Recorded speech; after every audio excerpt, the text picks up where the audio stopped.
नमस्कार, मैं हूं आपके साथ नैना और आप देख रहे हैं न्यूज 31 उत्तराखंड। अब वक्त हो चुका है बागेश्वर बुलेटिन का। बागेश्वर गरुड़ के राजकीय प्राथमिक विद्यालय चोरसो में काम कर रहे शिक्षक सुरेश चंद्र खोलिया ने अपने बेटे का जन्मदिन स्कूल के बच्चों और शिक्षकों के साथ मनाया। इस दौरान बच्चों ने स्कूल में सांस्कृतिक कार्यक्रम प्रस्तुत किए। वहीं स्कूल में केक काटकर सामूहिक भोज का भी विशेष आयोजन किया गया है।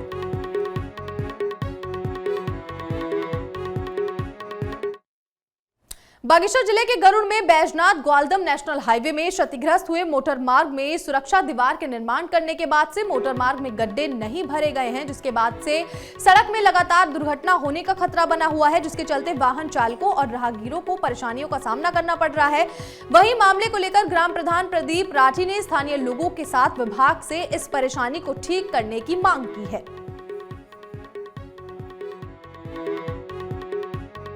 उससे कभी भी इतनी बड़ी दुर्घटना घट सकती है कि वो गड्ढा इतना बड़ा है कि उसके अंदर पूरी की पूरी मैच समा सकती है। अगर वो गड्ढे में कभी बाई चांस कोई दुर्घटना घट गई और इतनी बड़ी जान हानि मान का नुकसान हो जाएगा कि सरकार या प्रशासन उसकी जिम्मेदारी या भरपाई कभी भी जिंदगी में नहीं कर पाएगा। तो मेरी प्रशासन और शासन से यही रिक्वेस्ट है कि इस गड्ढे को तुरंत से तुरंत भरवाया जाए। बागेश्वर में 5 दिवस थिएटर इन एजुकेशन कार्यशाला में समापन पर डीएलएड प्रशिक्षकों ने 100 साल पहले अंग्रेजों के जुल्म के खिलाफ हुई कुली बेगार आंदोलन की यादों को जीवंत कर दर्शकों को झकझोर दिया है। इस दौरान प्रशिक्षण देने आए नैनीताल के रंगकर्मियों ने अभियान कर रहे प्रशिक्षु की सराहना कर उनका हौसला बढ़ाया। वहीं डीएलएड प्रशिक्षु ने कुली बेगार नाटक में सूत्रधारों की भूमिका निभाते हुए आजादी के इस प्रमुख आंदोलन के बारे में जानकारी दी है।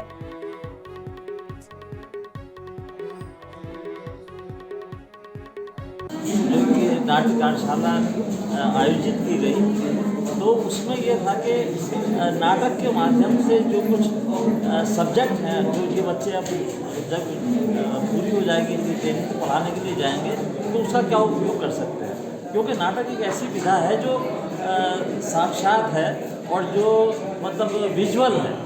जी, हमारी शिक्षा नीति में ये रेखांकित है थिएटर इन एजुकेशन, यानी कि हमारे शिक्षा में यदि हम कलाओं को भी स्थान दें, थिएटर को भी स्थान दें, तो हमारा शिक्षण सुग्राह्य होगा और बच्चे बड़ी प्रखरता के साथ उसे सीखेंगे। ट्रेनिंग जो हमारे वहाँ ट्रेनिंग ले रहे हैं क्योंकि बाद में शिक्षक बनेंगे, तो हमारा जो मुख्य उद्देश्य इस कार्यशाला का ये है कि उनके अंदर एक जो संवेदनात्मक विकास हो और इमोशनल जो डेवलपमेंट है, भावनात्मक जो डेवलपमेंट है वो नाटक के माध्यम से हो सकता है। ऐसा सभी शोधों में भी ऐसा प्रकट हुआ है और जो सीखने और पढ़ाने की जो प्रक्रिया है उसमें छात्र और शिक्षक के बीच यदि भावनात्मक रिश्ता नहीं होगा तो वो पढ़ाई जो है पढ़ाई न होगी, खाली एक मात्र उसमें एक हम कहें कि एक रटने की जैसी प्रणाली हो जाएगी और उसमें कोई इमोशंस नहीं होगा।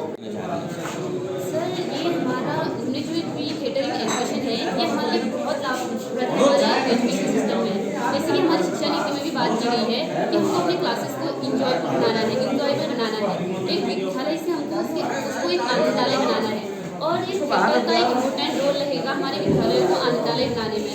2 मार्च से आज इसका अंतिम दिवस था और ये थिएटर इन एजुकेशन से संबंधित था।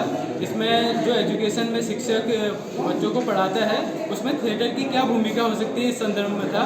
जैसे बच्चों को पढ़ाने के लिए अगर हम उनको थिएटर के थ्रू अगर उनको कुछ करके दिखाएं, कुछ कलाकारी करके दिखाएं तो वो अच्छा।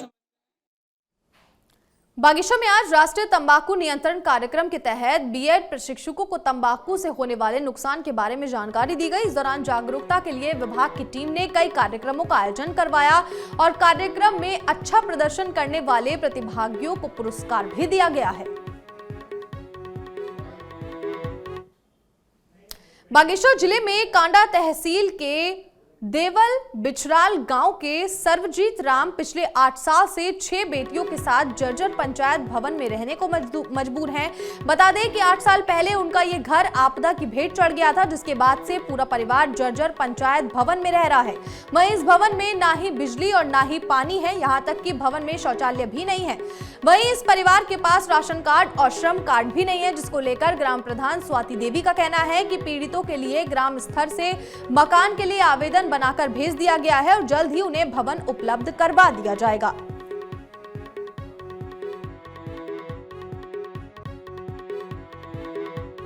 मकान ना है, बच्चे हमें बात है। हाँ। मकान कोई वो ना हमें मकान टूट गया।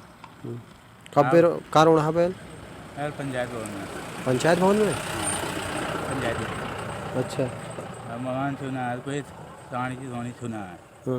मकान खाली आता लगा मकान जो है। कदों साल में रोना पंचायत घर में? 8 साल होना। 8 साल के पंचायत घर में। अच्छा। मैं ग्राम प्रधान देवल बिचराल से स्वाति देवी हूँ। मैं सुनीता देवी के घर पे आई हूँ अभी, और उनके 6 बच्चे हैं और उनकी बहुत गरीब हालत है, बहुत गंभीर हालत है। उनके पास मकान नहीं है। उनके 6 बच्चे हैं, एक लड़की की शादी हो गई और सब पढ़ाई कर रहे हैं, 5 बच्चे। और मैं अपने 4 साल प्रधान में ये कोशिश करना चाहती हूँ कि उनको एक जल्द से जल्द एक मकान मिल जाए, और मेरी यही कोशिश रहेगी कि मैं उनको जल्द से जल्द एक मकान दूँ। अब मैंने दस्तावेज में उसकी लिस्ट बनाई है। हाँ, ये गरीब आदमी है सब्जीत राम। ये इसका मकान टूटा हुआ था, ये वहाँ से नीचे आया तो ये वहाँ जाने के लिए हमने रोका इसको, और इसको जल्दी से जल्दी मकान मिलना चाहिए। इसकी परिस्थिति बहुत ही ख़राब है और 6 बच्चे भी हैं इसकी लड़कियाँ, और इसकी स्थिति बहुत ही ख़राब है। बागेश्वर जिले में विधानसभा चुनाव की मतगणना की तैयारियां तेज हो गई हैं, जिसको लेकर आज विकास भवन सभागार में प्रशिक्षण का आयोजन किया गया है, जिसमें 325 मतगणना कर्मियों ने हिस्सा लिया। इस दौरान मुख्य विकास अधिकारी डीडी पंत ने कहा कि मतगणना निर्वाचन का सबसे जरूरी चरण है, इसीलिए विशेष सावधानी और पारदर्शिता के साथ मतगणना के काम को संपन्न किया जाएगा। साथ ही इसमें लापरवाही भी नहीं बरती जाएगी।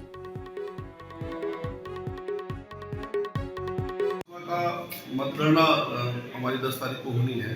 इसका आज हमने प्रथम प्रशिक्षण यहाँ पर विकास भवन सभागार में दिया है। आज हमने 114 हमारे कर्मी यहाँ पर आए हैं, जिसमें हमारे जो मतगणना सुपरवाइजर हैं और मतगणना सहायक हैं, उनको यहाँ पर हमने आज ईवीएम से कैसे हम मतों की गणना करते हैं उसका प्रशिक्षण यहाँ पर दिया गया है। और उनको जो भारत निर्वाचन आयोग की पूरी गाइडलाइन है, उस गाइडलाइन के हिसाब से क्या क्या चरण उसमें है और किस तरह से उनको अपनी मतगणना करनी है, और किस तरह से मतगणना का जो परिणाम है वो प्राप्त करना है, और किस तरह से उनको उम्मीदवारों को और जो हमारे उम्मीदवारों के हमारे जो एजेंट्स होते हैं, काउंटिंग एजेंट्स होते हैं, उनको किस प्रकार से ये डिस्प्ले करना है, किस प्रकार से उनको सूचना देनी है, इस सब के संबंध में विस्तृत। बागेश्वर कांडा तहसील के राजकीय inter college Devtoli junior high school में वन विभाग धर्मघर रेंज के डिप्टी रेंजर कैलाश चंद्र जोशी और पदाधिकारियों ने पहुंचकर वनाग्नि सुरक्षा बैठक का आयोजन किया और सभी को जागरूक करते हुए अभियान चलाकर वनों को बचाने के लिए जागरूक किया है। फिलहाल बागेश्वर बुलेटिन में इतना ही। आप देखते रहिए न्यूज़ 31 उत्तराखंड। नमस्कार।